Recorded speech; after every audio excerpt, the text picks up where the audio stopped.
What's going on, guys? Welcome back to a brand new video on the channel here today. Hopefully guys, day is going all well. In today's video guys, we're going to be talking about the Nike sneakers app 1 year birthday / anniversary drop that they actually did. I'm going to give my personal opinion on it. I'm going to tell you guys what they did if you guys did miss out on it, because the drop arguably ended pretty quickly. It was a pretty confusing drop for most people, but we're going to discuss all that in today's video, so let's jump straight into it. So guys, I'm going to break down what this thing actually was. It was basically an event to celebrate the 1 year anniversary or / birthday. So here's the thing, right? It's called an anniversary, but shouldn't it be called the birthday? Anyway, your anniversary / birthday, whatever you guys want to call it, for the Nike sneakers app in EU. So only EU users could get access to the shoes unless you lived in the US and you're using a bot with some proxies and stuff like that, and maybe you could get there. But it was a EU drop. So me being in the EU, I actually live in the UK. I was going for the drops. I stayed up all night. Now here's the thing I actually regret. I stayed up all night from like 12 AM all the way till the morning, and I actually fell asleep whilst I was in a Discord call. But the thing is, they give very little details about this entire drop. So I'm gonna break down the timeline, what I personally did, and then I'll tell you guys where I messed up, and I'm gonna tell you guys where I think they messed up. So I stayed up all night till about 8 AM if I remember. I've actually got a Discord where I talked to some people about shoes and stuff like that. So we sat there, and then the app, no, they actually launched on their Twitter that it's live. So we go on the app, and there's all these photos and no one knows what to do, and what you have to do is you have to scribble part of the photos to get access to some shoes. Now don't get me wrong, that idea is amazing. I like the idea of that. However, it's a bit confusing saying that people were overly scribbling out the photos and overly knew exactly what to do before the hint came out. I'm putting on the screen right now what the hint actually was. This actually showed up below a pair of shoes, and we could you have to basically fill in the blanks for the shoe. So people figured it out. People were assuming you have to type it in, so people spend an amount of time trying to type it in. You couldn't type it in. You have to scribble out the photos, get access to the shoes.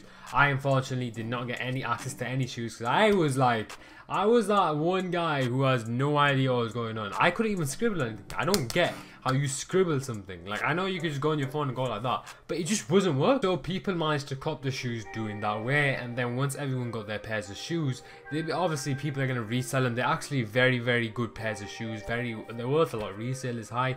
However, they actually did surprise some Nike sneaker app users with some surprises to their very own house. So if you're a very frequent buyer from like shoes from the app, what they actually did was they randomized the name. I don't know how they did it, but they actually sent rare pairs of shoes to your house. So like, you could get a pair of Jordans worth like £1,000 and you could just sell it. They were doing that for their birthday, which I honestly like. I like how they're giving back to their users.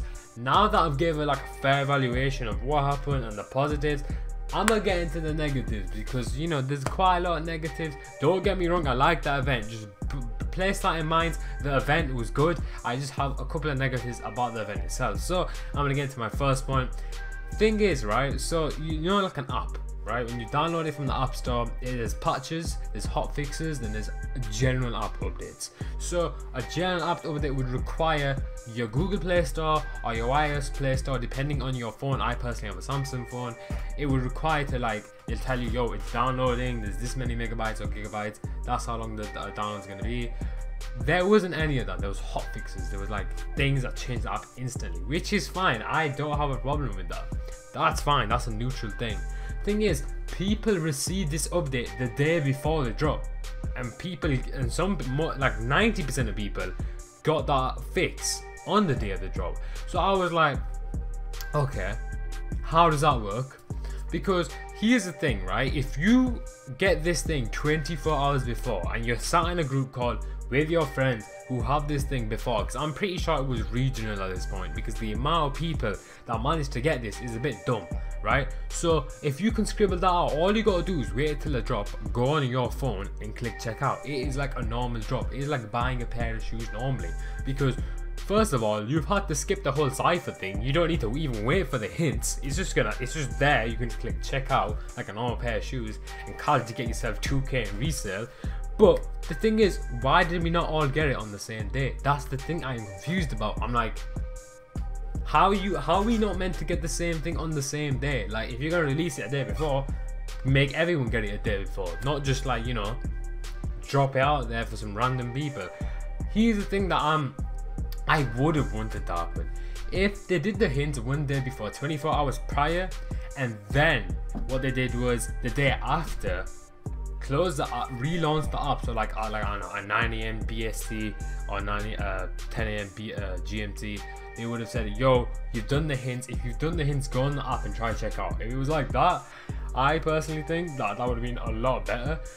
Just because of the fact that even if you got it 12 hours before, 6 hours before, 24 hours before, you could all go onto the app and it was an equal thing. First come, first serve. And I get how this whole thing was to stop bots.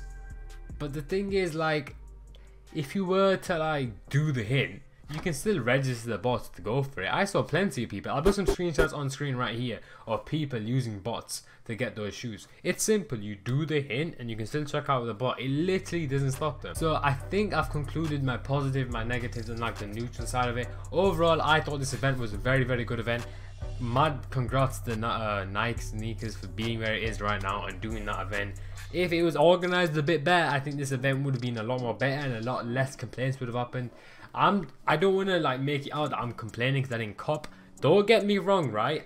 I love money on reselling sneakers as much as the next guy, but I wanted it to be organized, you know what I mean? I was very excited for this drop, but it's all good. You know, you lose some, you win some. If you're a Nike sneakers app owner, you know you lose some more than you win some. But overall, the event had some tweaking to do, but it was a very, very good idea. I wish they bring this back for next year and do it in a more creative way, more organized way.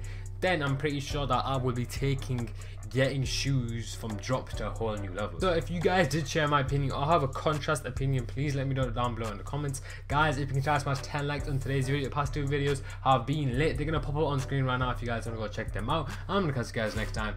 Peace.